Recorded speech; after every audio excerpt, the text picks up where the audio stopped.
मी कालव्यामधला आहे आणि इथं असा प्रकार घडला आहे की आमच्या गावातला कलवे गावातला म्हणजे एक मुलगा आहे, त्याच्यावर मारहाणी झालेली आहे. मारहाणी म्हणजे असं झालं आहे की तो 8वी ब मध्ये शिकत आहे आणि तो म्हणजे शिकत असताना वर्गात म्हणजे मोमीन सर म्हणून ते वर्गात आले आणि कोणीतरी 2-3 पोरं जय श्रीराम म्हणून म्हणाले.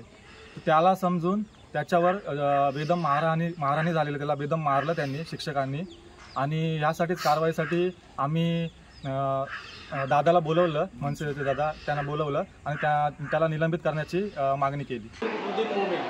कला शिक्षक जोळे हायस्कूलवर मी पुण्याच्या स्वतः विद्यार्थी माझा त्याच्या आईबाबांची सर्व कळवे ग्रामस्थ जोळे पंचकृषी सर्व नागरिक सरपंच सर्व महोदय सर्वांची मनापासून माफी मागतो. जय श्रीराम, जय श्रीराम, जय श्रीराम.